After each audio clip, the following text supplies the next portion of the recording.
नमस्कार साथियों, एक बार फिर स्वागत है आपके अपने यूट्यूब चैनल विकास चौधरी 2.0 पर। आप सभी को पता है हम यहां पे प्रोवाइड कर रहे हैं आपको कलाम कोचिंग के जो रीट मुख्य परीक्षा के लिए जो टेस्ट लिए जा रहे हैं वो आपको प्रोवाइड कर रहे हैं। अगर आप पहली बार चैनल पर विजिट कर रहे हो तो आप एक बार प्लेलिस्ट ज़रूर देखें, क्योंकि आप चाहे L1 के हो चाहे L2 के हो, दोनों सब्जेक्ट के दोनों लेवलों के मैंने पेपर है वो मैंने सोल्व करवा दिए हैं। आज इस वीडियो के माध्यम से हम करेंगे लेवल 2 का जो 27 को जो एग्ज़ाम लगा है, अभी 27 को एग्ज़ाम लगा है, उसका साइंस और मैथ का हम आज पूरा सॉल्यूशन वीडियो देखने वाले हैं। तो अगर आप साइंस मैथ से अगर आप बिलोंग करते हो सब्जेक्ट से, तो आप पूरा वीडियो ज़रूर देखें। यहाँ पे मैं आधा अधूरा आपको नहीं करवाऊंगा, चाहे वो मैथ के क्वेश्चन हो वो मैं आप सभी को सोल्व करवाऊंगा। ये नहीं है कि मैं आपको उत्तर केवल बता के जाऊँगा। टोटल हम एक तरीके से उस माध्यम से करेंगे कि एक तरीके से आप अपना टेस्ट भी दे दोगे और दूसरी तरफ आपको तुरंत सॉल्यूशन भी मिल जाएगा।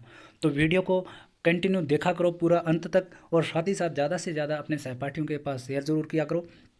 और मेरे से ग्रुप से भी आप जुड़ सकते हो, टेलीग्राम ग्रुप से, वहाँ पे आपको नोट्स वगैरह भी मैं प्रोवाइड करवाता रहता हूँ। तो देखिए लेवल 2 के मैं आज साइंस मैथ का जो पेपर है वो करवाने वाला हूँ, जो 27 को लगा है तीसरा टेस्ट उसको। उससे पहले मैं आपको कहूँगा जो शुरुआत के जो 80 क्वेश्चन है वो मैंने लेवल 1 का जो पेपर डाला है 27 का, वो आप एक बार देख लें। उसमें 27 जो 80 क्वेश्चन है वो आपको सेम पूछे जाते हैं। तो वो 80 क्वेश्चन मैंने वहाँ पे करवा दिए, पूरे पेपर मैंने वहाँ पे सोल्व करवा रखा है 150% का। तो उसमें 80% जो होते हैं वो लेवल 1 और लेवल 2 के कॉमन दे रहा है कलम कोचिंग, जो आपके कॉमन टॉपिक हैं उनमें से। तो आप 80 क्वेश्चन वहाँ से देख लें, क्योंकि आप सभी को पता है कि हम मैथ का जो पेपर सॉल्यूशन करेंगे उसमें वैसे भी वीडियो लंबा हो जाता है। तो इस वजह से आपसे रिक्वेस्ट है मेरी कि मैं आगे से ज़रूर मैं सोच रहा हूँ कोई ऐसा सेटअप लगाऊँ जिससे मैं वीडियो लंबा भी आपके लिए बना सकूँ। लेकिन अभी एक बार के लिए आप 80 क्वेश्चन आप वहाँ से देख लीजिए और आगे वाले क्वेश्चन हम कर लेते हैं हम। तो देखिए हम ये आप मैथ भी कर सकते हो। देखो वहाँ पे यही क्वेश्चन मिलेगा आपको, पहला क्वेश्चन। मैं अब सीधे 80 नंबर क्वेश्चन पे जा रहा हूँ, उसके बाद में हम 80 से शुरू करेंगे।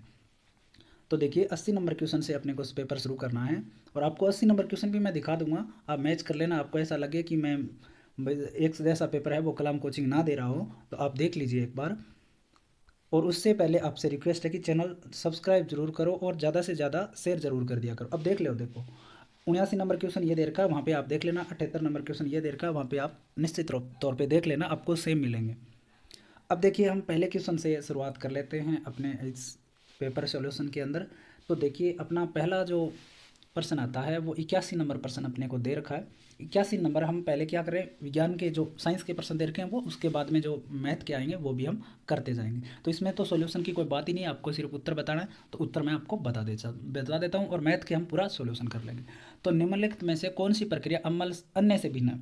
तो प्रश्न दे रखा है कि निम्नलिखित में से कौन सी प्रक्रिया अन्य से भिन्न है। तो लोहे का चुंबकत्व, लोहे पर जंग लगना, किण्वन और दहन, चार प्रक्रियाएं दे रखी हैं, उनमें से हमें ये बताना है कि कौन सी इनमें से भिन्न है। तो देखिए लोहे पर जंग लगना, किण्वन, दहन, और इससे भिन्न क्या है, लोहे का चुंबकत्व गुण, ये वाली प्रक्रिया क्या हो जाएगी, भिन्न। उसके बाद में आप बात करो 82 नंबर क्वेश्चन की। तो देखिए निम्नलिखित में से कौन सा प्लास्टर ऑफ पेरिस का सही रासायनिक सूत्र है। तो इनमें से कौन सा प्लास्टर ऑफ पेरिस का सही रासायनिक सूत्र है, ये हमें देखना है। तो उससे पहले अगर आपको ये लगे कि मेरा टेस्ट कैसे हो, जो आप खुद का आप जो आंकलन कर रहे हैं उसमें आपको ये हो सकता है, जैसे मैंने 81 नंबर क्वेश्चन बोला उसके बाद में आप वीडियो पॉज कर लिया करो, करके आप चार ऑप्शन देखा करो, आपको कौन सा सही हो रहा है या नहीं हो रहा है वो अब बाद में आपको मैं उत्तर बता देता हूँ। इस प्रकार से आप अपना टेस्ट भी दे पाओगे, और साथ ही साथ जब आप आवाज़ किसी को सुनते हो, जैसे एक तो पढ़ना होता है और एक साथ में आप सुनते हो किसी को, तो वो ज़्यादा याद होता है, तो साथ में याद भी हो जाएगा। तो हमें पूछा है कि निम्नलिखित में से कौन सा प्लास्टर ऑफ पेरिस का सही रासायनिक सूत्र है। तो प्लास्टर ऑफ पेरिस का सही रासायनिक सूत्र कौन सा होता है, कौन सा ऑप्शन सही हो जाएगा, 3 नंबर ऑप्शन है वो सही हो जाएगा। क्या होता है, 2CaSO4.H2O, ये होता है प्लास्टर ऑफ पेरिस का सूत्र। क्या होता है, 2CaSO4.H2O। उसके बाद में 83 नंबर क्वेश्चन की बात करें तो निम्न में से कौन सा सबसे हल्का मौलिक कण है। तो कौन सा सबसे हल्का मौलिक कण होता है, ये हमसे क्वेश्चन में पूछा गया है। तो सबसे हल्का क्या चीज़ होती है, शायद ही किसी का गलत होगा, तो सबसे हल्का होता है इलेक्ट्रॉन। क्या होता है, इलेक्ट्रॉन। उसके बाद में देखो 84 नंबर क्वेश्चन हमें दे रखा है कि स्पीसीज एक्स की पावर +2 में 18 प्रोटॉन है और स्पीसीज एक्स की पावर -2 में इलेक्ट्रॉनों की संख्या क्या होगी। तो देखिए एक तरफ दे रखा है हमें स्पीसीज एक्स की पावर +2 में प्रोटॉन 18 है, और दूसरी तरफ दे रखा है हमें स्पीसीज एक्स की पावर -2 में इलेक्ट्रॉनों की संख्या हमसे पूछी गई है कि इसमें इलेक्ट्रॉनों की संख्या है वो कितनी होगी। एक तरफ दे रखे हैं प्रोटॉन और दूसरी तरफ हमसे पूछा है इलेक्ट्रॉनों की संख्या क्या होगी। तो हमें ये बताना है, तो कितनी संख्या हो जाएगी इसमें 20, 2 नंबर ऑप्शन है वो सही हो जाएगा। 85 नंबर क्वेश्चन देखिए, इसमें दे रखा है कि जल के अणु का मोलर द्रव्यमान कितना होता है। जल के एक अणु का मोलर द्रव्यमान कितना होता है, ये हमसे प्रश्न में पूछा गया है। तो जल के एक अणु का मोलर द्रव्यमान कितना होता है, 18 ग्राम होता है। कितना होता है, 18 ग्राम। 86 नंबर क्वेश्चन हमें दे रखा है कि कक्षा में अधिकतम इलेक्ट्रॉनों की संख्या दी जाती है। कक्षा में अधिकतम इलेक्ट्रॉनों की संख्या दी जाती है जहाँ n बराबर क्या हो, कक्ष की संख्या। तो क्या होता है इस जो कक्षा में अधिकतम इलेक्ट्रॉनों की संख्या के लिए जो सूत्र लिखा जाता है, तो वो क्या लिखा जाता है, 2n की पावर 2। तो 1 नंबर ऑप्शन क्या हो जाएगा, सही हो जाएगा। उसके बाद में देखो, मैं बात करूं आगे वाले क्वेश्चन जो दे रखे हैं हमें, 88 नंबर क्वेश्चन हमें दे रखा है आगे। तो देखिए 88 नंबर क्वेश्चन की मैं बात कर लेता हूं, शायद आपको दिखाई ना दे। 88 नंबर क्वेश्चन में देखिए दे रखा है कि निम्नलिखित में से, देखिए 88 आना चाहिए ना क्रम से, या ऊपर रह गया, हाँ 1% और रह गया। तो 87 नंबर दे रखा है हमें कि 11GCO2 में परमाणुओं की संख्या क्या है। 11GCO2 में परमाणुओं की संख्या क्या है, ये संख्या पूछी हमसे कितनी है। तो कितनी होनी चाहिए इसमें, 4.51 इंटू 10 की पावर 23। ये ऑप्शन क्या हो जाएगा अपना सही। निम्नलिखित में से में कौन सा चतुष्क परमाणु के रूप में पाया जाता है। तो कौन सा पाया जाता है चतुष्क परमाणु के रूप से, कौन सा ऑप्शन सही होगा इसमें से। एक तरफ दे रखा है फास्फोरस, आर्सेनिक, सल्फर, बिस्मथ। तो कौन सा होना चाहिए इसमें से, तो 1 नंबर वाला फास्फोरस है वो सही हो जाएगा। अब देखिए ये थोड़ा सा पर्सन है वो कट गया, मैंने भी नहीं देखा। 89 नंबर क्वेश्चन। तो उसके बाद में देखिए 90 नंबर देखिए, CaCl2 यौगिक के सूत्र इकाई द्रव्यमान होता है। तो CaCl2 यौगिक के सूत्र इकाई द्रव्यमान का मान कितना होता है, ये हमसे पूछा गया है। तो कितना होना चाहिए, 3 नंबर ऑप्शन 111 U। उसके बाद में हमसे पूछा है कि रदरफोर्ड प्रयोग में प्रयुक्त धातु व कण क्रमशः है। रदरफोर्ड प्रयोग में प्रयुक्त धातु व कण क्रमशः है। तो ऑप्शन दे रखे हैं Ag व अल्फा कण, Ag व बीटा कण, Au व अल्फा कण और Au व बीटा कण। तो इन चार में से हमें एक बताना है कि कौन सा होता है। तो रदरफोर्ड प्रयोग में प्रयुक्त धातु कौन सा होता है, Au, और कण कौन से होते हैं, अल्फा। तो रदरफोर्ड के प्रयोग में, जो रदरफोर्ड जी ने जो प्रयोग किया था उसमें धातु तो प्रयोग में लिया गया था Au, और जो कण थे वो कौन से थे, अल्फा कण। 92 नंबर क्वेश्चन दे रखा है कि यदि किसी परमाणु में 9 इलेक्ट्रॉन, 9 प्रोटॉन और 10 न्यूट्रॉन है तो उसकी द्रव्यमान संख्या क्या होगी। यदि किसी परमाणु में 9 इलेक्ट्रॉन है, 9 प्रोटॉन है और 10 न्यूट्रॉन है तो उसकी द्रव्यमान संख्या क्या होगी, ये हमसे पूछा गया है। तो देखिए 92 नंबर ऑप्शन दे रखे हैं। 92 नंबर क्वेश्चन में 29, 19, 8 और 27 पूछा क्या हमसे, द्रव्यमान संख्या हमसे पूछा गया है। कोई परमाणु उसमें 9 इलेक्ट्रॉन है, 9 प्रोटॉन है, 10 न्यूट्रॉन है और द्रव्यमान संख्या कितनी हो जाएगी, 19 से हो जाएगी। तो देखिए द्रव्यमान संख्या जो निकालने का जो सूत्र होता है वो निश्चित रूप से आप कमेंट में जरूर लिखें कि द्रव्यमान संख्या ज्ञात करने का सूत्र क्या होता है। क्योंकि मैंने आपको 19 बताया तो कोई सूत्र तो होगा जिसके हिसाब से होते हैं, क्योंकि इन्होंने ऊपर दे रखे हैं 9 इलेक्ट्रॉन है, 9 प्रोटॉन है, 10 न्यूट्रॉन है। उसके बाद में देखो 18 AR की पावर 40 और 20 CA 40, या हम ये भी बढ़ सकते हैं 18 AR 40 और 20 CA 40 है, क्या है ये चीज़ हमसे पूछा गया है। तो 93 नंबर में क्या हो जाएगा, एक संभारिक है। सोडियम ऑक्साइड का सही रासायनिक सूत्र है, सोडियम ऑक्साइड का सही रासायनिक सूत्र है, ये हमसे पूछा गया है। तो 94 नंबर ऑप्शन में क्या सही हो जाएगा, Na2O ऑप्शन है ये सही हो जाएगा। उसके बाद में मैं बात करूं, देखो आगे 95 नंबर क्वेश्चन की। देखिए हम मैथ के क्वेश्चन पूरे सोल्व करेंगे। अब विज्ञान के हैं तो विज्ञान के मैं आपको एक एक करके उत्तर बता देता हूं, आप अपने आप को टेस्ट कर लीजिए। उसके बाद में हम मैथ पे चलेंगे सीधा। एक तत्व के समस्थानिक में होते हैं, एक तत्व के समस्थानिक में होते हैं तो क्या होते हैं, न्यूट्रॉनों की अलग अलग संख्या। सोडियम का सही इलेक्ट्रॉन विन्यास क्या होता है, तो सोडियम का इलेक्ट्रॉन विन्यास क्या होता है, 2 8 1। प्रथम कक्षा में 2, दूसरी में 8 और अंतिम कक्षा में 1। 52 ग्राम हीलियम में मोलों की संख्या कितनी होगी, 52 ग्राम हीलियम में मोलों की संख्या है वो कितनी होगी, ये हमसे पूछा गया है। तो कितनी होनी चाहिए, 13। अवोगाद्रो संख्या का मान कितना होता है, अवोगाद्रो संख्या का मान कितना होता है, 6.022 इंटू 10 की पावर 23। 99 नंबर क्वेश्चन दे रखा है कि निम्नलिखित में से कौन सा सही सुमेलित नहीं है। तो सुमेलित सही नहीं, silver Ag+, copper Cu2+, nitride Na2 N2 और अमोनियम NH4-, मतलब हम कह सकते हैं नेगेटिव, NH4 नेगेटिव। तो देखिए इनमें से कौन सा सही सुमेलित नहीं है, ये हमसे पूछा गया है। तो इसमें शायद ये 2 है जो सुमेलित नहीं है, इसमें एक ही पूछा जाता है, लेकिन इसमें ये क्वेश्चन क्या दे रखा है, इन्होंने 2 ऑप्शन है वो सही दे रखे हैं। तो इन दोनों में से जो भी आपको लगे। 10 नंबर क्वेश्चन दे रखा है, निम्नलिखित में से कौन सा रासायनिक परिवर्तन का उदाहरण नहीं है। तो कौन सा रासायनिक परिवर्तन का उदाहरण नहीं है, ये हमसे पूछा गया है। तो दूध से दही जमना, लोहे पर जंग लगना, सब्जी का खराब होना, बल्ब जलना। तो रासायनिक परिवर्तन कौन सा नहीं है, बल्ब का जलना रासायनिक परिवर्तन नहीं है। आगे हमें दे रखा है 101 नंबर दे रखा है हमें, निम्नलिखित में से कौन सा विषमांगी मिश्रण का उदाहरण है वो नहीं है। तो विषमांगी मिश्रण का उदाहरण नहीं है, ये हमसे पूछा गया है। तो दूध, बादल, धुआं और वायु, इनमें से कौन सा विषमांगी मिश्रण का उदाहरण नहीं है, ये हमसे पूछा है। तो कौन सा नहीं है, वायु। रासायनिक परिवर्तन में होता है, तो रासायनिक परिवर्तन में क्या क्या होता है, ये हमसे 3 अवस्थाएं दे रखी है। एक तो उत्क्रमणीय परिवर्तन होता है, स्थायी परिवर्तन होता है और अवस्था परिवर्तन। तो बताइए इनमें से कौन कौन सा एक रासायनिक परिवर्तन के दौरान होता है। तो एक तो स्थायी परिवर्तन होता है और एक अवस्था परिवर्तन भी होता है। तो 2 व 3 सही इसमें होना चाहिए। 103 नंबर दे रखा है, निम्न कथनों पर विचार कर सत्य कूट का चयन कीजिए। अधिकतर तत्व ठोस है, पारा व ब्रोमीन कमरे के ताप पर द्रव्य होते हैं, अभी तक ज्ञात तत्वों में 92 तत्व प्राकृतिक है। तो देखिए इसमें से 3 हमें लाइनें दे रखी है, इन तीनों लाइनों में से हमें देखना है कि कौन सत्य है और कौन सा इसमें से असत्य है। तो अधिकतर तत्व ठोस होते हैं, अधिकतर तत्व ठोस होते हैं, सही बात है। पारा व ब्रोमीन कमरे के ताप पर द्रव होते हैं, ये भी बात सही है। और अभी तक तत्व ज्ञात तत्वों में 92 तत्व प्राकृतिक है, ये भी बात सही है। तो कौन सा ऑप्शन, 4 नंबर ऑप्शन सही हो जाएगा, तीनों के तीनों सही। 104 नंबर दे रखा है कि निम्नलिखित में से किस तत्व में इलेक्ट्रॉन, प्रोटॉन व न्यूट्रॉनों की संख्या समान नहीं है। निम्नलिखित में से किस तत्व में इलेक्ट्रॉन, प्रोटॉन व न्यूट्रॉनों की संख्या समान नहीं है, ये हमसे पूछा गया है। तो किस में नहीं है, एल्यूमिनियम में सही, तीनों की संख्या समान नहीं है।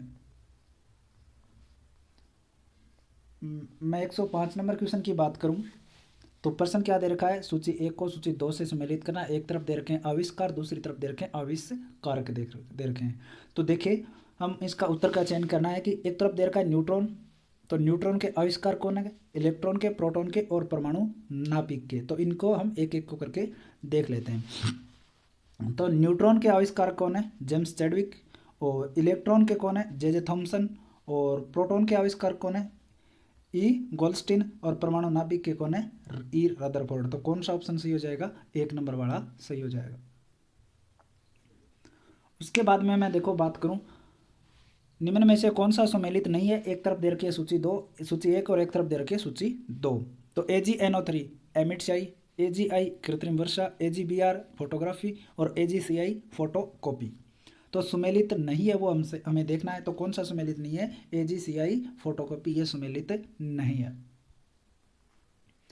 उसके बाद में मैं बात करूं, देखो निम्न कथनों पर विचार कीजिए एवं सत्य कूट का चयन कीजिए। निम्न कथनों पर विचार कीजिए एवं सत्य कूट का चयन कीजिए। मिश्रण का सूत्र निश्चित होता है, पेट्रोल एक यौगिक है, एक से अधिक प्रकार के तत्व मिलकर यौगिक बनाते हैं। तो कौन सा सत्य कूट है वो हमें चयन करना है।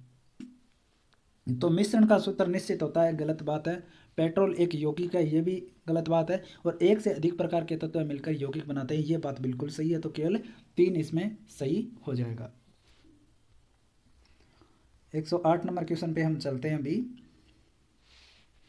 क्वेश्चन दे रखा है कि निम्नलिखित में से कौन सा युग्म टॉमसन के मॉडल के लिए सही है। तो टॉमसन के मॉडल के लिए कौन सा युग्म सही है, ये हमसे पूछा गया है। तो देखिए मॉडल क्रिसमस केक की तरह था, सही बात है। परमाणु धन आवेशित गोले का बना होता है और इलेक्ट्रॉन इसमें धसे होते हैं, ये भी बात सही है। ऋणात्मक और धनात्मक आवेश परिणाम में समान होते हैं, इसलिए परमाणु विद्युतीय रूप से उदासीन होते हैं, ये भी बात सही है। और इलेक्ट्रॉन परमाणु को स्थिर रखने के लिए एक दूसरे को आकर्षित करते हैं, ये गलत है। तो इसमें कौन सा सही हो जाएगा, 1 नंबर वाला ऑप्शन है वो सही हो जाएगा, क्योंकि 3 बातें इसमें सही कह रहा है। तो 3 बातें सही है, तो 1, 2 और 3 बात तो सही है, लेकिन चौथा क्या हो जाता है इसमें गलत। भविष्य का ईंधन किस तत्व को माना जाता है? तो भविष्य का ईंधन किस तत्व को? हाइड्रोजन को माना जाता है। 110 नंबर क्वेश्चन दे रखा है कि असत्य कथन कौन सा इसमें से, ये हमें देखना है कि असत्य कथन ये है। देखिए कि परमाणु किसी तत्व या यौगिक का सूक्ष्म कण है जो सामान्यतः स्वतंत्र अवस्था में नहीं रहता। सही बात है। परमाणु का आकार लगभग 10⁻⁻10 एम्प्रास होता है, ये भी बात सही है। अणु स्वतंत्र रूप से अस्तित्व में रह सकता है जिसके परमाणुओं को सामान्य भौतिक विधियों द्वारा पृथक किया जा सकता है, ये बात बिल्कुल गलत है। और अणु किसी यौगिक का वह सूक्ष्म कण है जो यौगिक के सभी गुणधर्म प्रदर्शित कर सकता है, ये भी बात बिल्कुल सही है। अब देख लीजिए मैथ के क्वेश्चन है वो हम सोल्व कर लेते हैं, क्योंकि विज्ञान के क्वेश्चन थे इसमें तो केवल ऑप्शन तो आपको बताना था कि कौन सा ऑप्शन है वो सही था, कौन सा गलत है। और आपको इनमें जो भी मैं बैठ जाऊं अगर करवाने लग जाऊं तो आपको पता है कि बहुत सारी परिभाषाएं होती है, बहुत सारी चीज़ें होती है, वो मेरे को लिखाना पड़े। लेकिन मैथ में ये होता है कि हम कोई भी प्रश्न है वो सोल्व कर सकते हैं तुरंत, ज़्यादा मोटा सिस्टम इसमें नहीं होता। तो देख लीजिए 111 नंबर क्वेश्चन की मैं बात करूँ, दे रखा है कि एक व्यक्ति अपनी आय का 20% बचाता है। देखिए मैथ के क्वेश्चन हल करने का सबसे आसान एक तरीका होता है कि आप सबसे पहले जहाँ से आप लाइन शुरू करते हो वहाँ से प्रश्न को पढ़ना शुरू कीजिए और वहीं से आप प्रश्न को सोल्व करना भी शुरू कीजिए। देखिए पहली लाइन दे रखा है कि एक व्यक्ति अपने आय का 20% बचाता है। तो मान लीजिए कोई भी व्यक्ति होता है उसकी आय कितनी होती है, जितनी भी, जैसे 5,000 है तो मेरी 100% है, आपकी 10,000 है तो आपकी 10,000 100% है। तो 100% आय में से 20% क्या करता है, ये सेव करता है। उसके बाद कहता है यदि उसकी आय 29% बढ़ जाए और उसका खर्च 20% बढ़ जाए। तो देखिए जब ये 20% सेव करता है इसका मतलब 80% क्या करता है, खर्च करता है ये। उसके बाद ये कहता है कि 29% तो आय बढ़ जाती है और खर्च कितना बढ़ जाता है, 20%। तो एक बात बताइए, जब किसी की आय 100 है तो उसकी 29% बढ़ जाए तो ये आय कितनी हो जाएगी, 129 रुपये हो जाएगी क्या? सही बात है बिल्कुल। आगे कहता है उसका खर्च 20%, तो खर्च अपना कितना है 80, तो 80 कितना बढ़ गया 20। तो देखिए 80 का 20 हम निकालेंगे तो कितना आ जाएगा, 16 आ जाएगा। तो मतलब खर्च कितना बढ़ा, 16 बढ़ा। तो 80 था, अब कितना हो जाएगा 96। तो ये 96 क्या हो गया, खर्च। अब 129 में से 96 रुपये हम खर्च करें तो बचा कितने रहे, 33 बचा रहे हैं ना, सीधी सी बात है। 33 हम बचा रहे हैं, पहले कितने बचा रहे थे 20, अब कितने बचा रहे हैं 33। पूछा गया कि उसकी बचत कितने प्रतिशत बढ़ गई, तो बताओ तब तो हम बचा रहे थे केवल 20 रुपये, अब 33 बचा रहे हैं। तो 20 से कितने ज़्यादा बचा रहे हैं, 13 ज़्यादा बचा रहे हैं। तो देखो तो 20 से कितने रुपए बचा रहे हैं हम, 13 रुपये, इंटू में 100, यही कर लेंगे हम, क्योंकि हमारे पास पहले हम 20 ही बचा रहे थे, अब क्या बचा रहे हैं 13। तो 20 5 क्या हो जाएगा 100, और 13 को 5 से करेंगे तो कितना 65% अपनी बचत आ जाएगी। समझ में आ गया क्या कि किसी भी व्यक्ति की आय अपने आप में 100% होती है और क्वेश्चन में बोला है 20% बचाता है, इसका मतलब 80% वो क्या कर रहा है, खर्च। फिर कह रहा है उसकी आय 29% बढ़ गई, तो 100 में जब 29% बढ़ा देंगे तो कितनी हो जाएगी 129। अब ये कहता है कि उसका खर्च, तो खर्च कितना है 80 रुपये, ये क्या कितना बढ़ जाता है 20 रुपये। तो देखो 80 को कितना बढ़ा दो 20%, तो 80 का 20% कितना आ जाएगा 8 दूनी 16। तो पहले कितने बचा रहा है वो, खर्च कर रहा है 80, अब कितने करेगा 96। तो 129 में से 96 खर्च कर रहा है ये, बचा पहले कितने रहा था 20, अब कितने बचाएगा ये घटा दो 33 बचाएगा। तो 20 ही बचा रहा था पहले, तो अब कितने 33, तो बचाओ कितना प्रतिशत बढ़ा ये, तो 13 बढ़ गया, कितने पे 20 पे, कितना आ जाएगा 65%। तो 2 नंबर ऑप्शन सही हो जाएगा। अब देखिए मैं आगे बात करूं, 111 कर लिया ना, 112 नंबर क्वेश्चन की हम बात कर लेते हैं। तो देखिए 12 नंबर क्वेश्चन दे रखा कि दो संख्या है ए व बी, तीसरी संख्या सी से क्रमशः 15 और 32% कम है। तो देखिए तीन संख्याएं हैं अपने पास ए बी और सी, हमें दे रखा कि दो संख्याएं ए और बी जो कि तीसरी संख्या सी से, एक तो 15% कम है और एक 32% कम है। तो देखो इसको करने का तरीका क्या है, सी से तुलना की है ना इन्होंने, तो सी को क्या मान लीजिए आप 100, क्योंकि सी में तो ये कोई फेरबदल कर नहीं रहा। तो सी अपने पास 100 है, हमें कहा है कि ए व बी क्रम से, मतलब ए कितना कम है 15%, तो सी जब 100 है तो ए कितना होगा 85। फिर कह रहा है कि बी कितना कम है सी से 32%, तो बी कितना हो जाएगा 68। ये आ गया इनका अनुपात आ गया, या ये मान सकते हो कि ये संख्याएं आ गई। ठीक है, संख्याएं आ गई, एक तो ए तो है 85, बी है 68 और सी कितना है 100। हमें पूछा है कि बी संख्या ए से कितने प्रतिशत कम है, तो ए कितना है 85, बी कितना है 68, फर्क कितने का आ गया ये हमें बताना है। तो कितने का आ जाएगा 17%, 17 का फर्क आ गया ना इसमें, तो 17 कम है कौन, बी। किससे कम है, ए से। तो ए कितनी है 85 इंटू में 100, 17 5 85 और 5 से काटोगे 100 को 20 बार, तो उत्तर क्या आ जाएगा अपना 20%। आ गया होगा समझ में। उसके बाद में देखो किसी परीक्षा में पास होने के लिए 40% कम, क्या कह रहा है ये कि किसी परीक्षा में पास होने के लिए 40% अंक प्राप्त करना आवश्यक है। तो किसी संख्या में 40% अंक प्राप्त करना आवश्यक है, मतलब अगर आप कोई भी एग्जाम दे रहे हो, मान लीजिए कि 100 नंबर की एग्जाम है, उसमें से आप अगर 40 नहीं प्राप्त करोगे तो आप क्या हो जाओगे, फेल हो जाओगे। तो कम से कम पास होने के लिए 100 में से कितने चाहिए अपने को, 40 चाहिए। तो आगे क्या कहता है ये कि एक विद्यार्थी 70 अंक प्राप्त कर लेता है, वे कितने भी नंबर का पेपर था उसमें से 70 ये ले आए और उसके अंक प्राप्त करता है तथा वह 20 अंक से अनुत्तीर्ण हो जाता है। तो फेल कितने अंकों से होता है, वो 20 नंबर कम हो गए उसके, अन्यथा वो क्या हो जाता, पास हो जाता। तो 20 अंकों से फेल हो गया। तो देखिए 70 उसने प्राप्त किए, 20 से वो फेल हो गया, तो मतलब ये 70 में 20 और ज़्यादा लिया था तो क्या हो जाता है ये पास, और 20 और जोड़ देते तो कितने हो जाते हैं ये 90। और हमें ऊपर दे रखा है कि जब ये पास जब होता है ना कोई भी कैंडिडेट तो उसको 40% चाहिए, तो 90 में ये क्या होता है पास, तो ये किसके बराबर होते 40% के। पूछा क्या है, पूर्णांक की तो पूछा है। 40% की वैल्यू क्या आ गई अपने पास में 90 आ गई। एक की कितनी आ जाएगी 90/40, हमें किसकी चाहिए 100 की चाहिए। एक से एक गया, 4 से काटोगे 25 बार, 25 को 9 से करोगे तो कितने आ जाएगा 225 बार। अब देखो आगे हम देख लेते हैं।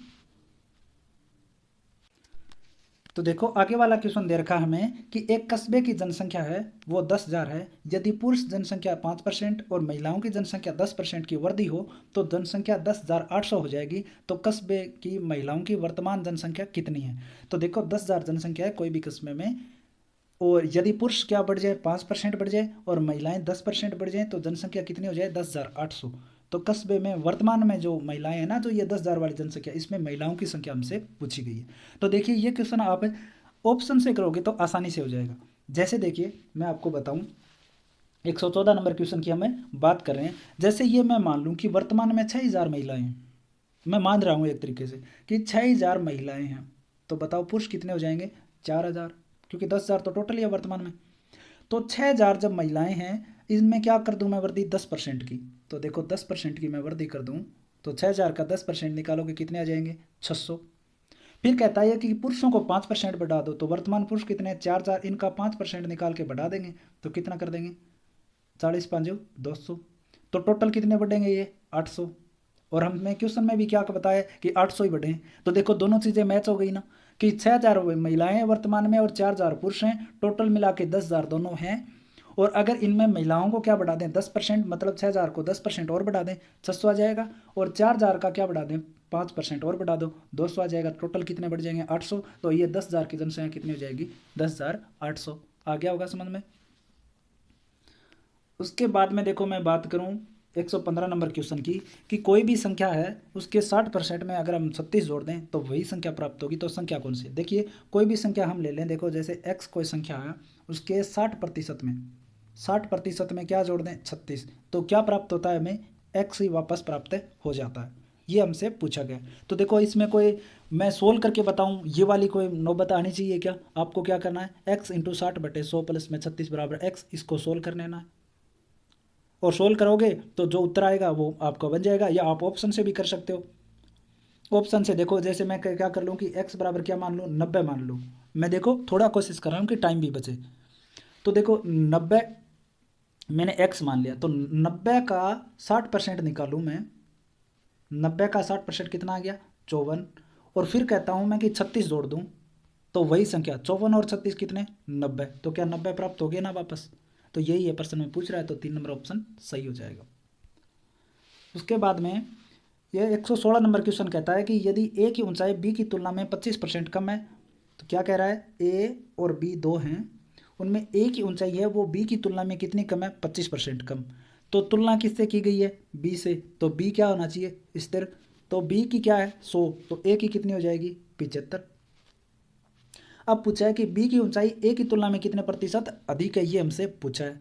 तो तुलना किससे हो रही है अब ए से, तो ए क्या आ जाएगा नीचे 75 से, कितना ज़्यादा है ये 25 ज़्यादा है, 25/75 इंटू में 100% में हमें चाहिए। 25 दिया 75, 3 का आप 100 में भाग दोगे तो कितने आ जाएंगे? 33 सही 1/3% है, वो उत्तर आ जाएगा। उसके बाद में देखो आगे हम प्रश्न करते हैं। 117 नंबर की बारी आती है कि अन्नू ने कुछ लाभ पर एक वस्तु को 480 रुपये में बेचा। यदि उसने उसे 400 रुपये में बेचा होता तो प्रारंभिक लाभ के 1/3 के बराबर हानि होती है, तो वस्तु का क्रय मूल्य ज्ञात कीजिए। शुरुआत कर लीजिए कि अन्नू ने कुछ लाभ पर एक वस्तु को कितने में बेचा है? 480 में। यदि उसने 400 रुपये में बेचा होता, कितने में बेच रहा है? 400 में ही, तो प्रारंभिक लाभ के 1/3 के बराबर हानि होती तो वस्तु का क्रय मूल्य। प्रतिशत का तो जिक्र ही नहीं आया ना यहाँ पे, तो देख लीजिए चारों ऑप्शन कोई भी रख लो आप। जैसे मैं रखूं कि कोई भी वस्तु 420 रुपये की है, क्रय मूल्य 480 में हम बेचेंगे तो कितने का लाभ कमा रहे हैं हम? 60 का। और अगर इसी 420 वाली वस्तु को 400 में बेचेंगे तो हानि कितनी कमा रहे हैं हम? कितनी झेल रहे हैं हम? 20 रुपये। पर्सन क्या कह रहा है कि जो लाभ हो रहा है 60 रुपये लाभ जो हुआ है उसके बराबर हानि हम क्या कितनी बता रहा है कि लाभ के 1/3 के बराबर हानि होती है। तो 60 का 1/3 निकालेंगे कितना आएगा? 20 ही आएगा ना। तो बताओ 420 रुपये क्रय मूल्य हो जाएगा कि नहीं हो जाएगा? प्रतिशत तो दे ही नहीं रखा ना, मैं सीधा ही पूछा है, कोई भी ऑप्शन रख लीजिए आप। उसके बाद में देखो किसी वस्तु पर होने वाली विक्रय मूल्य, किसी वस्तु पर होने वाली हानि है वो विक्रय मूल्य का 20% है, तो वास्तविक हानि प्रतिशत ज्ञात कीजिए। तो देखो हमें बताया है कि कोई भी जो वस्तु है उस पर जो हानि हुई है वो विक्रय मूल्य का 20% है, तो बताओ वास्तविक हानि कितनी है? क्योंकि हानि किस पर निकलेगी? वास्तविक क्रय मूल्य पर, ना कि विक्रय मूल्य पर। देख किस में रखा है? विक्रय मूल्य पर। तो देखो 20% है विक्रय मूल्य का, तो इस 20% प्रतिशत का परसेंट हटा दो आप, कितना आ जाएगा? 20/100 कितना आ जाएगा? 2 से काटोगे 5, 1/5 आ गया। तो देखो अब 1/5 आ गया अपने पास। तो देखो तुलना किससे बताइए? विक्रय मूल्य का। तो का वाली चीज नीचे आती है, तो मतलब 5 क्या है? विक्रय मूल्य। हुई क्या है? हानि। हानि कब होगी? हमारे पास 5 रुपये विक्रय मूल्य है और ये हानि कब होगी? 1 रुपये की। ऊपर देखा ना, एक हानि है किसमें? 5 विक्रय मूल्य की। तो 5 रुपये की कोई वस्तु जो हमने बेची है उस पर हानि खाई है हमने 1 रुपये की, तो हमारा क्रय मूल्य कितना होगा? 6 रुपये। 6 वाली कोई वस्तु है हम 5 में बेच रहे हैं, और 5 का 20% कितना होता है? आप निकाल लीजिए कितना होगा? 1। तो बताओ यहाँ पे ये बात सही है कि नहीं? तो 6 रुपये वाली वस्तु को 5 में बेच रहे हैं हम, हानि कितने की हो रही है? 1 रुपये की। हानि किस पे निकलती है? क्रय मूल्य पर। 6 रुपये इंटू में क्या कर दो? 100, कितना आ जाएगा? 16 सही 2/3%। सीधा सा हिसाब है। उसके बाद देखो कि किसी वस्तु पर कितने प्रतिशत बढ़ाकर मूल्य अंकित करें कि 5% की छूट देने के बाद भी क्या हो? 10% का लाभ हो। तो देखो इसको करने का एक तरीका है। हमें बताया गया है कि कोई भी वस्तु है उसका अंकित मूल्य है वो हमें कितना प्रतिशत बढ़ा के अंकित करना है कि 5% अगर उसमें छूट भी हम दे दें तो भी क्या हो? हमें 110% का 10% का क्या हो? हमें लाभ हो। तो देखो इसको तरीका क्या है, देखो हम मान लें कि अंकित मूल्य पर छूट दे रहा है, तो अंकित मूल्य क्या मान लें हम? 100 रुपये मान लें। ये हमें 5% इसमें छूट दे रहा है, या आप एक तरीका और भी है उसके हिसाब से भी कर सकते हो। जैसे देखिए ये क्या कर रहा है कि मैं 5% छूट दे रहा हूँ, तो छूट का मतलब आ जाएगा 5 का प्रतिशत हटाओगे तो कितना आ जाएगा? 1/20। अब क्या कह रहा है? अंकित मूल्य मूल्य कितना है? 20। छूट कितनी दे रहा है? 1 की। तो 20 रुपये अंकित मूल्य है, 1 की छूट देगा तो कितने में बेचेगा वो? 19 में। तो 20 तो अंकित मूल्य हो गया और 19 क्या आ गया? इसका विक्रय मूल्य। समझ में आ गया क्या ये बात है कि अंकित मूल्य पर 5% छूट, तो 5 का परसेंट हटाओगे तो कितना आ जाएगा? 1/20। नीचे कौन सी राशि होती है जिससे हम तुलना करते हैं? जो मेन जो राशि होती है। तो अंकित मूल्य का 5% छूट दिया, तो 20 में 5 की छूट देंगे तो कितनी की मिल जाएगी? 1 की। तो 20 अंकित मूल्य, 19 क्या आ गया इसका? विक्रय मूल्य। अब हमें क्या चाहिए? क्रय मूल्य। और ये क्रय मूल्य 19 रुपये विक्रय मूल्य कब आ रहा है कि कोई भी मान लीजिए कि क्रय मूल्य x रुपये अपना, इस पर हमें 10% का लाभ में मतलब 110/100 बराबर क्या दे रखा है हमें? 19। अब बताओ सोल्व कर लोगे या नहीं? x का मान आ जाएगा। अब x का मान आने के बाद में जो भी मान आए वो ये 20 ज़्यादा ही लिखा है हमने तो बढ़ा के ही अंकित किया है, उन दोनों का अंतर कर लीजिए, क्रय मूल्य के ऊपर रख लीजिए। वो रखने के बाद में जो मान आएगा वो आपका क्या आ जाएगा? जो छूट हकीकत में जो हम अधिक बढ़ा के लिख रहे हैं ना, जो विक्रय अंकित मूल्य है वो अपना मान आ जाएगा। मैं करके भी दिखा दूँ आपको, देख लीजिए कि 1/5 को हम 1/20 लिखेंगे तो अंकित मूल्य अपना 20, 19 हमारा आ जाएगा विक्रय मूल्य। अब हमें क्रय मूल्य चाहिए, तो क्रय मूल्य में ज्ञात करेंगे तो x इंटू 110/100 बराबर में दे रखा है 19। हटाएंगे इसको, 10 से 10 कट जाएगा, ऊपर चला जाएगा ये 10, 190 बटे क्या आ जाएगा 11, x इंटू 190/11 किसका मान आ गया है, ये क्रय मूल्य का मान आ गया अपना। अब देखो विक्रय मूल्य क्या है अपने पास में 20, विक्रय मूल्य कितना दे रखा है हमें 20 दे रखा है। तो अब हमें क्या करना है, इनका अंतर कर लीजिए आप कि हमने कितना बढ़ा के अंकित किया, ये आ जाएगा ना, यही आ जाएगा। या आप एक तरीके से ऐसे भी कर सकते हो, देखो 20 तो अंकित मूल्य हो गया, 19 विक्रय मूल्य, तो 19 विक्रय मूल्य है, ये कब है, इसका क्रय मूल्य निकालेंगे तो विक्रय मूल्य इंटू 100/100 प्लस का माइनस का लाभ, तो लाभ हुआ है तो ये आ जाएगा, ये क्या आ जाएगा अपना क्रय मूल्य। आप इसको सोल्व कीजिए, हम बात करेंगे तो ऊपर हो जाएंगे 1900 और नीचे क्या हो जाएगा 110, काट दीजिए इसको, सोल्व कर लीजिए। 11 एकम 11 बच गए 8, 80 हो गए, 11 को आप गुणा करोगे तो कितने हो जाएंगे 7 बार जाएगा 77, 3 बच गया 3/11। तो क्रय मूल्य कितना आ गया अपना 17 सही 3/11। अब 20 में से 17 सही 3/11 को निकाल दीजिए, क्योंकि ये तो क्रय मूल्य है, और 20 क्यों लिखा है क्योंकि बढ़ा के अंकित कर रखा है। तो 20 में से 17 सही 3/11 निकालोगे तो आप क्या बचेंगे 2 सही 8/11 बचेंगे आपको। ये हमारा क्या किया हमने अंकित मूल्य बढ़ा के अंकित किया है। तो अब देखो किस पे करते हैं 2 सही 8/11 अंकित किस पे बढ़ा के किया हमने, जो हमारे पास क्रय मूल्य आया है 17 सही 2/2 ही था ना, 2/11 था या 3/11, 3/11 था, इस पर किया है। तो आप कर लीजिए यहाँ पे, तो 3/11 इंटू में 100। अब देखो मैं इसको करूँगा 11 दूनी 22 और 8 कितने हो जाएंगे 30/11, तो ये 11 नीचे आ जाएंगे, और यहाँ से हम सोल्व करेंगे तो ये तो सोल्व कर रखा था ना हमने, कितने आ रहे थे 11 7 77, 7 और 11 और 7 कितने हो जाएंगे 18, इसमें 3 जोड़ दो 190, तो 190 और ऊपर क्या चले जाएंगे 11% निकालना है तो 100 का करते हो गुना। अब देखो 11 से तो 11 कट गए, इंटू में 100 है तो 10 से 10 काट दो आप। अब बच गए अपने पास में 300/19, यही बचे ना 300/19, आप भाग दो 19 एकम 19 जाएगा, फिर कितने बच जाएंगे 11 बच जाएंगे अपने पास में, तो 11 बच जाएंगे ना 19 एकम 19, 11 110 हो गए, 19 5 95, कितने बच गए 5/11, तो 15 सही 5/15 हाँ, क्योंकि 95 ही हुए ना और वो अपने पास 110 बचे थे, तो 15 सही 15/19 अपना क्या हो जाएगा उत्तर हो जाएगा। तो देखो अब आगे अपना अगला प्रश्न हम देखें, 120 नंबर क्वेश्चन दे रखा है कि इनमें से कौन सा बेहतर है। हमें क्रमागत छूट दी गई हैं 2 एक जैसे फॉर्मूले, वो हमसे पूछा गया है कि एक दुकानदार के लिए कौन सी छूट देना उसके लिए बढ़िया रहेगा, फ़ायदा उसका कौन सी वाली छूट दे तो हो। तो क्या करें कि 10% और 20% की क्रमागत छूट दे, या 25% और 5% की क्रमागत छूट दे, दोनों समान है, निर्धारित नहीं किया जा सकता। 10% और 20% की क्रमागत छूट सही फायदेमंद होगी, या 25% और 5% की क्रमागत छूट उसके लिए क्या होगी फायदेमंद होगी। आसान सा तरीका है, दुकानदार को क्या करना है फ़ायदा, दुकानदार को फ़ायदा कब होगा जब वो छूट क्या देगा कम देगा। तो देखो मैंने एक बार दे दी 10 की, दूसरी बार भी दे दी 20 की, फॉर्मूला होता है ये A+B plus minus B plus B बटा में जो A/B/100, ये वाला फॉर्मूला होता है। तो देखो मैं यहाँ पे A का मान कितना है -10 की छूट दी है, माइनस ही तो करेंगे, फिर -20 की छूट दी है। यहाँ पे क्या होता है कॉमन माइनस लिखा जाता है, प्लस लिख रहा था हम, और ऊपर क्या होता है जो भी आपका A और B के जो आपके मान आते हैं, जैसे A माइनस में तो A माइनस में लिख दीजिए या B माइनस में, तो इस प्लस में क्या फ़र्क नहीं पड़ेगा, क्यों, क्योंकि दोनों ही मान क्या इसमें माइनस के छूट दी गई है। तो 10 इंटू में 20 बटा में 100 लिख दीजिए, तो ये कितने हो जाएंगे -30।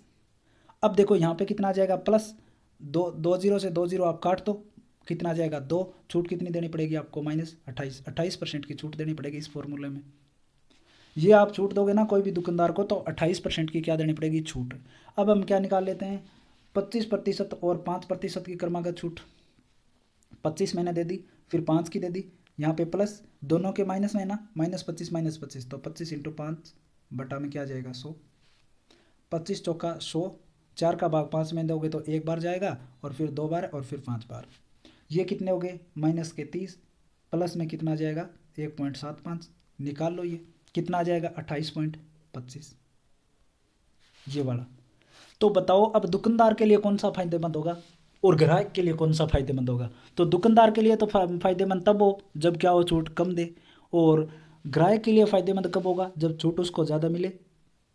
दो चीज़ है ना, ग्राहक दुकानदार तो तब छूट ज़्यादा फायदेमंद होगा जब छूट वो कम देगा, और ग्राहक को फायदेमंद कब होगा? जब वो छूट ज़्यादा देगा। तो प्रश्न में हमें ये तो हमें अभी तक बता नहीं रखा कि कौन सा जो चीज़ है ये वो पूछ रहा है कि ग्राहक के लिए पूछ रहा है या दुकानदार के लिए पूछ रहा है।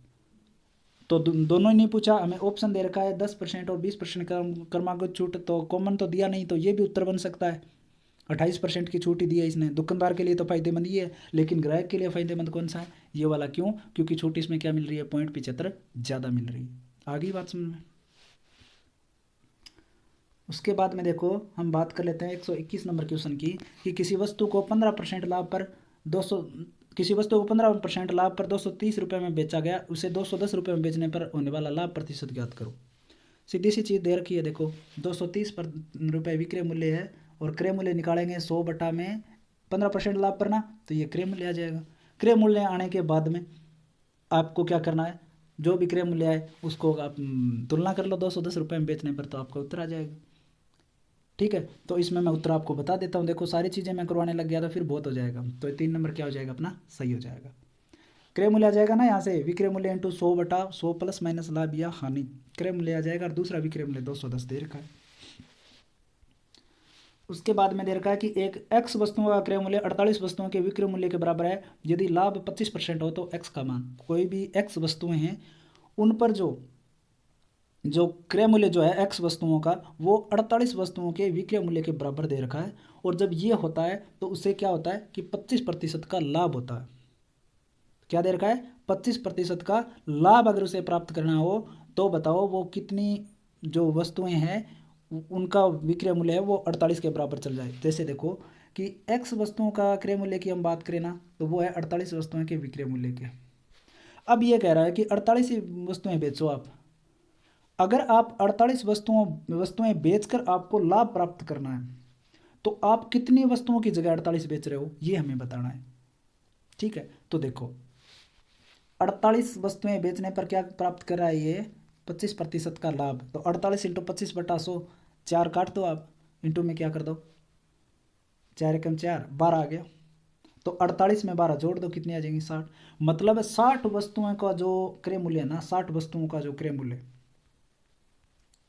वो जितना भी है, वो अगर हम 48 वस्तुएं बेच दें उसी मूल्य में, तो हमें कितना लाभ होगा? 25 का। जैसे देखो एक्स वस्तुएं हैं, कोई भी इसका क्रय मूल्य जैसे मान लीजिए 100, फिर दे रखा है कि 48 वस्तुएं हैं, उनका विक्रय मूल्य भी कितना दे रखा है हमें? 100। मतलब ये दोनों के आपस में बराबर दे रखे। तो ये बोल रहा है कि हमें 25% का लाभ प्राप्त करना हो तो देखो एक बात बताओ, जब ये दोनों आपस में समान है तो हम 48 को क्रय मूल्य मान लें क्या? मान लें क्रय मूल्य। हमें क्या चाहिए? 25% का लाभ। तो कितनी वस्तुएं और? 12। तो हम इसमें से क्या कर देंगे? 60 वस्तुएं हम ले आए, उसमें से 48 ही बेच दे, तो हमें क्या हो जाएगा? जो हमारा जो जो भी हमने चीज़ें बेची है ना, वो अपनी क्या हो जाए? बराबर। और 12 वस्तुएं हमारे पास क्या रह जाए? सेव रह जाए। वो हमारा लाभ है कितना? 25%।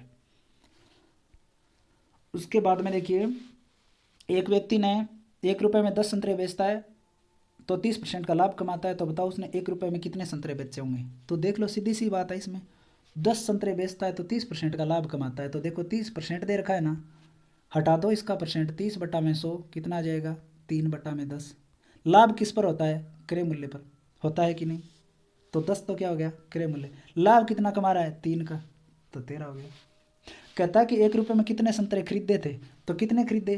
13 खरीदे। बेच कितनी दिए? 10। तो उसको क्या हो गया? लाभ 30% का लाभ हो गया। आप ही निकाल लो। देखो 13 संतरे मैंने खरीद लिए, आपको 10 बेच दिए मैंने, और मैंने मतलब बराबर में बेच दिए, तो मेरे को लाभ कितने संतरों का हो गया? 3 संतरों का हो गया।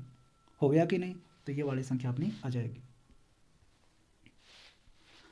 30 वस्तुएं बेचने पर 5 वस्तुओं के विक्रय मूल्य के बराबर लाभ होता है। तो बताइए लाभ प्रतिशत ज्ञात करो। 30 वस्तुएं बेचने पर 5 वस्तुएं के विक्रय मूल्य के बराबर लाभ होता है। क्या होता है? लाभ। तो देखो 30 वस्तुएं बेची, 5 का लाभ होता है विक्रय मूल्य के बराबर, मतलब यहाँ पे लाभ कितना हो रहा है अपना? 5। तो हम 5 घटा दें क्या? क्रय मूल्य आ जाएगा अपना। ये लीजिए, अंतर कितना आ रहा है? 5 का। ये आ गया क्रय मूल्य, 5 बटा 25 इंटू में 100। कुछ चीज़ें ऑप्शन से कर लिया करो। 20 आ जाएगा उत्तर, ये उसका उत्तर हो जाएगा। उसके बाद में देखो, एक बॉक्स में 110 रुपये जिनको संख्याओं में 1:2:3 के अनुपात का है, जो 1 रुपये 50 पैसे 25 पैसे के रुपए में है, तो 50। देखो हमें दे रखा है 1:2:3 सिक्कों का, एक तो 1 रुपये के, एक 50 पैसे के, ठीक है, और एक 25 पैसे के। ये चीज़ें हमें दे रखा है। तो ये सिक्के कितने हैं हमें नहीं बता रखा कितने सिक्के, लेकिन कीमत बता रखी है, और कीमत की अनुपात कितनी है 1:2:3। तो बताओ सिक्के जब हम करेंगे तो इनकी अनुपात तो ये दे रखा है, जो इनका अनुपात दे रखा है संख्याओं का, और ये हमारे पास क्या है कीमत, और यहाँ पर भी दे रखी है कीमत। तो जो संख्याएं हैं 1:2:3, इनको कीमत में बदल लीजिए आप। 1 रुपये की तो कीमत क्या होती है, 1 ही रुपये होती है। लेकिन मैं बात करूं 2 सिक्कों की, 50 पैसे के मेरे पास 2 सिक्के, इनकी कीमत कितनी हो जाएगी, 2 में कितनी हो जाएगी बताओ, 2 सिक्के 50 पैसे की, तो कितनी बन जाएगी मेरे पास से, एक ही रुपये बनेगा, 2 50 50 50 पैसे मिलाओगे। फिर कहता है कि 3 सिक्के के किसके हैं, 25 पैसे के। तो बताओ 1 रुपये बनाने के लिए हमें कितने सिक्के चाहिए, 25 पैसे के 4 चाहिए। तो ये कितना हो जाएगा, 3/4 हो जाएगा कि नहीं। अब ये आ गया इनकी कीमत का अनुपात है। तो यहाँ पे आप क्या कर देते हैं, भिन्न वाली संख्या गायब करते हैं, तो 4 से क्या कर दो, सबको गुणा कर दो। यहाँ से तो 4 का 4, 4:4, 4 से 4 कट जाएगा, 4:3। ये आ गया अब कीमत की अनुपात। 4 4 8 और 3 11, इनकी कीमत कितनी 11, लेकिन प्रश्न में कितनी बता रहा है 110। तो 11 का मान किसके बराबर है, 110 के बराबर है।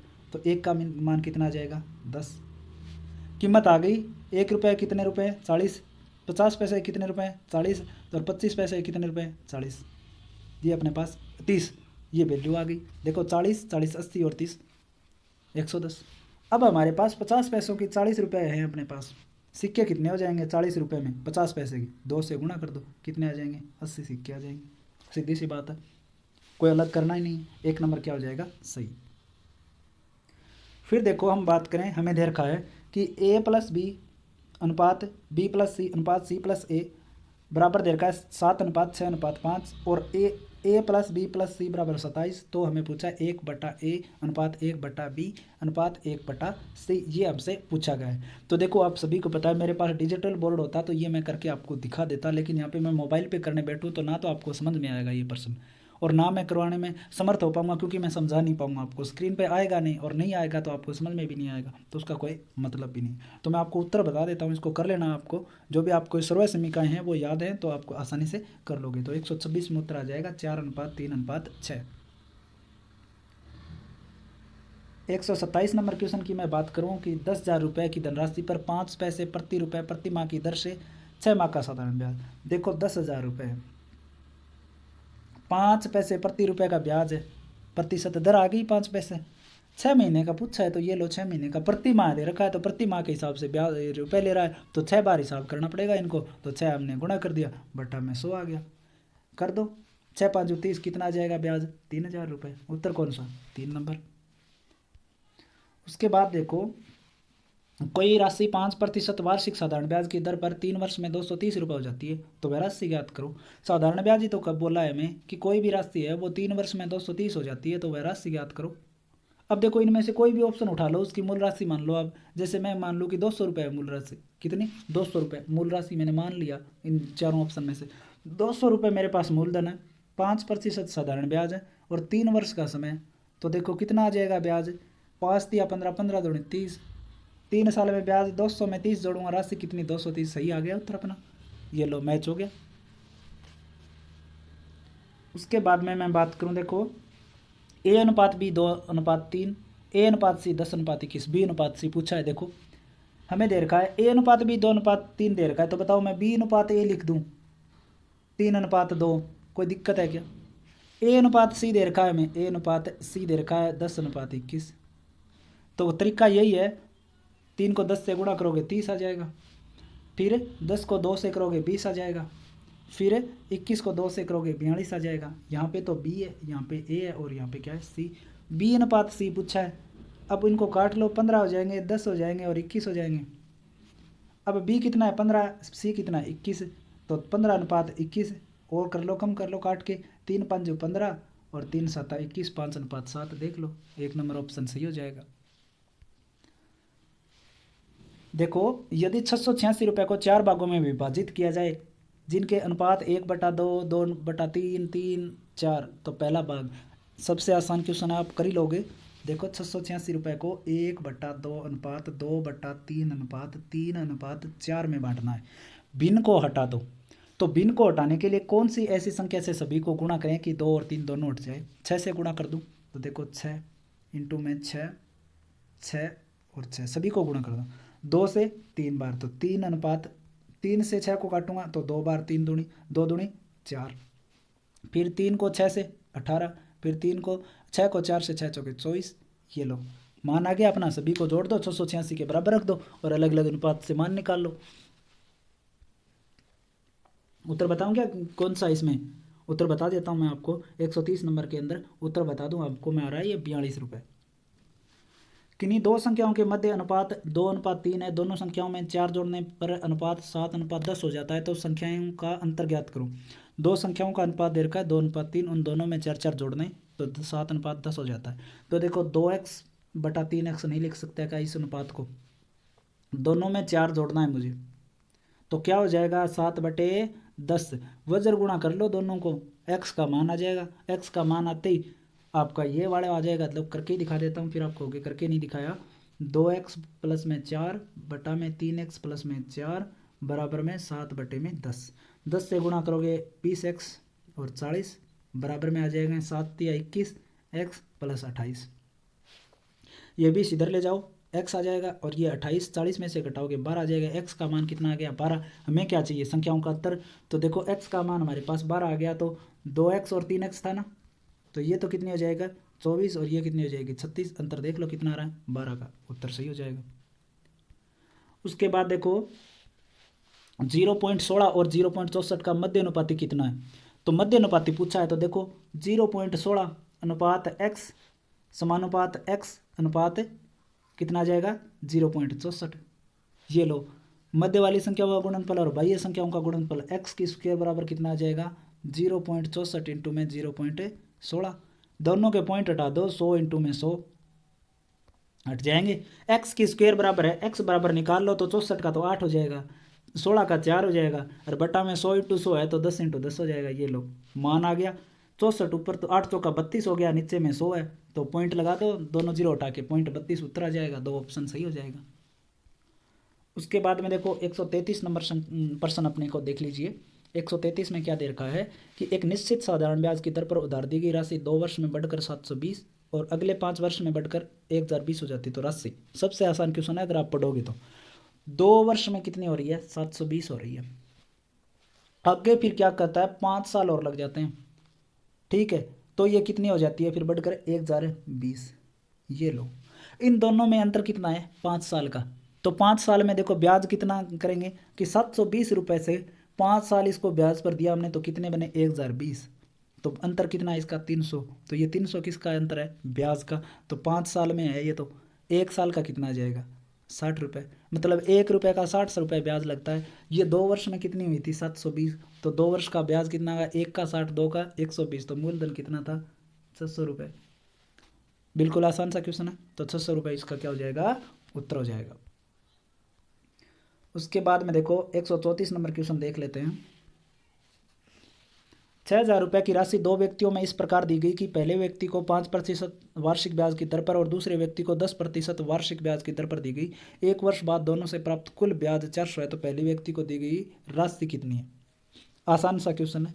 6000 रुपये की एक राशि है, 2 व्यक्तियों में बांट दी जाती है, बताया नहीं कि कितनी कितनी बांटी।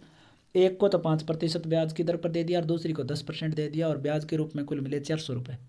तो देखो करने का तरीका क्या है, पहले तो इन दोनों की दे रखी है, कॉमन निकाल लो दोनों में। देखो 6000 रुपये की राशि पर ब्याज कितना 400 का, देखो 6000 को दोनों में ही तो बांट रहा है, मतलब राशि तो उतनी है ना, 400 रुपये ब्याज है बटा में 6000 रुपये क्या है मूलधन है, ठीक है। अब हमें क्या चाहिए दरी तो चाहिए, समय 1 वर्ष का समय, मूलधन इंटू 100 बटा में ये ब्याज इंटू 100 बटा में मूलधन इंटू समय, और हमारे पास क्या आ जाएगी दर आ जाएगी।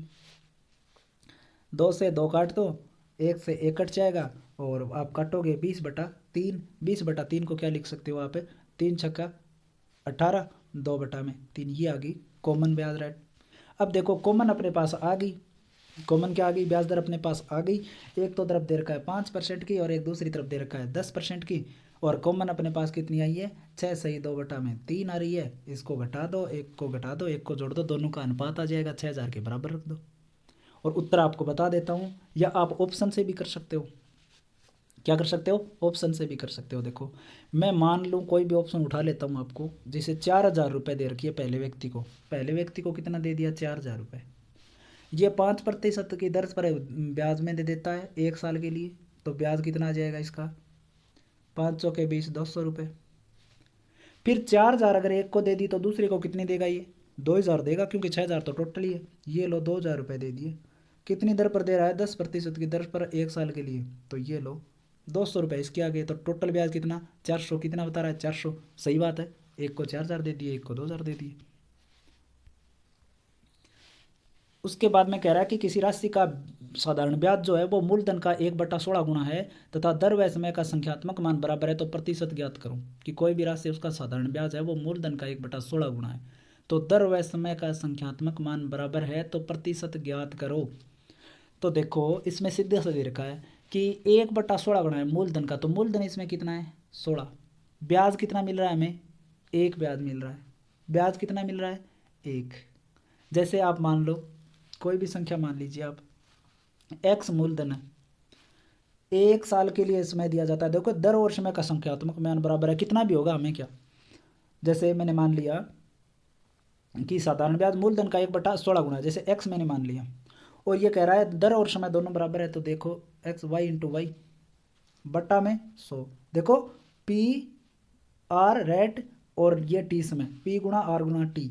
मैंने एक्स तो मान लिया मूलधन, वाई मान दर हो गई, और समय भी क्या हो गया वाई, क्योंकि संख्यात्मक मान बराबर है, बटा में 100, और बराबर क्या दे रखा है, इससे जो ब्याज आएगा वो जो मूलधन है ना एक्स का, इसका कितना आ जाएगा, 1/16 गुना।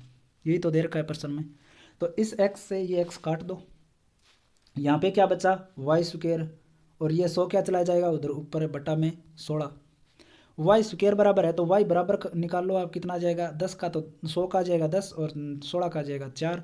10 में 4 का भाग दे दो, कितना आएगा, 4 दूनी 8, 2 बच गए, 2 5 आ जाएगा, 2.5 मतलब उत्तर आ जाएगा अपना।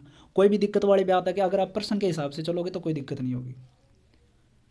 136 नंबर में दे रखा है कि 8000 रुपये की राशि 10% वार्षिक चक्रवृद्धि ब्याज की दर से कितने समय में 9261 हो जाएगी, ब्याज जब क्या हो, अर्धवार्षिक रूप से संयोजित हो। तो बताओ, बताना पड़ेगा क्या। पी बराबर दे रखा है 8000 रुपये, मिश्र धन आपको दे रखा है 9261 रुपये, दर आपको 10% दे रखी है, अर्धवार्षिक रूप से आपको क्या करनी है, संयोजित करनी है, तो दर कितनी हो जाएगी, 5 हो जाएगी। ठीक है, यही बस करना है। करने जो अपना चक्रवर्ती ब्याज का जो सूत्र होता है उसमें आप मान रख दो, उत्तर आ जाएगा। उत्तर आपको बता देता हूँ मैं, 136 में कितना आएगा, 1 सही 1/2 वर्ष। 137 नंबर क्वेश्चन दे रखा है कि एक निश्चित राशि पर 10% की दर से 2 वर्षों का चक्रवृद्धि ब्याज कितना है, 2100 रुपये, तो समान दर पर समान अवधि में साधारण ब्याज बताओ। तो बताओ, एक तो सूत्र ये होता है इसमें कि 2 वर्षों वाला जो सूत्र लगता है साधारण ब्याज और चक्रवर्ती ब्याज का, एक तो वो लगा लो, तरीका वो है। अगर आपको सूत्र याद नहीं है तो क्या करना है, ऑप्शन उठा लो, ऑप्शन आप कोई भी ऑप्शन से आप उठा लीजिए, साधारण ब्याज ही तो पूछा है। तो देखो 137 नंबर क्वेश्चन है, मैंने मान लिया कि साधारण ब्याज उसको 2 वर्ष में 2000 रुपये मिलेगा, और चक्रवर्ती ब्याज कितना मिल रहा है, 2100 रुपये। तो बताओ मैं मानूँ कि 2000 रुपये साधारण ब्याज उसको 2 वर्ष में मिल रहा है, तो 1 वर्ष में उसको कितना मिलेगा, 1000, और दूसरी वर्ष भी कितना मिलेगा, 1000। लेकिन चक्रवर्ती ब्याज क्या कहता है कि पहले साल तो 1000 ही मिल गया, दूसरी साल क्या मिलेगा, 1000 तो मिलेगा ही मिलेगा चक्रवर्ती ब्याज में, प्लस में 1000 का जो ब्याज लगेगा वो भी मिलेगा, कितना, 10% की दर से। एक ही साल का ना, कितना और आ जाएगा, 2 से 2 काट तो 100 और आ जाएगा। 1000 ये और 100 ये, कितना हो गया, 2100 रुपये। क्या सही है क्या ये बात, बिल्कुल सही है। तो कितना हो जाएगा, 2000 रुपये। आप लॉजिक से क्वेश्चन क्या करो, लॉजिक से करोगे तो तुरंत आपका हल हो जाएगा। 12000 रुपये की राशि का 2 वर्ष का साधारण ब्याज व चक्रवर्ती ब्याज का अंतर 30 रुपये है, तो दर बताओ कितनी होगी।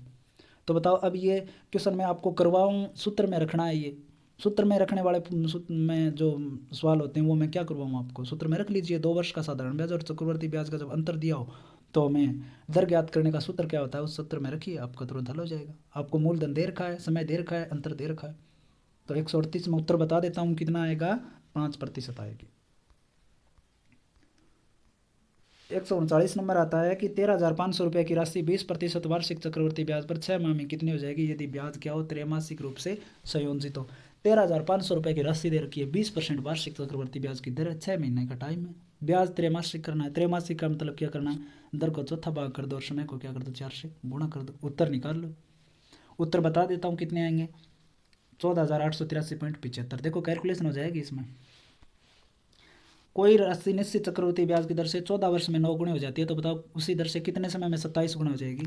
कोई भी राशि निश्चित चक्रवृद्धि ब्याज की दर में 14 वर्ष में 9 गुणी हो रही है, तो एक बात बताओ आप कि 14 वर्ष में कितनी गुणी हो रही है, 9 गुणी हो रही है। तो बताओ मैं बात करूं पहली 7 साल है इसमें कितनी 3 गुना, फिर इस 3 की कितनी गुणी हो रही है अगली 7 साल में, फिर 3 गुना हो जाएगी, तो मतलब 9, इस 3 का 3 गुना हो जाएगी ना। फिर मैं आगे 7 साल और लगा दूँ, 7 साल और लगा दूँ तो इस 9 का कितनी गुना हो जाएगी 27 हो जाएगी, और समय हो गया 7 साल और, टोटल समय कितना लग गया 21 साल। तो उत्तर कितना हो जाएगा अपना 140 में 21 वर्ष। समझ में आया क्या, एक बार और समझ लीजिए कि 14 वर्ष में 9 गुणी होती है, तो 27 गुना कब होगी।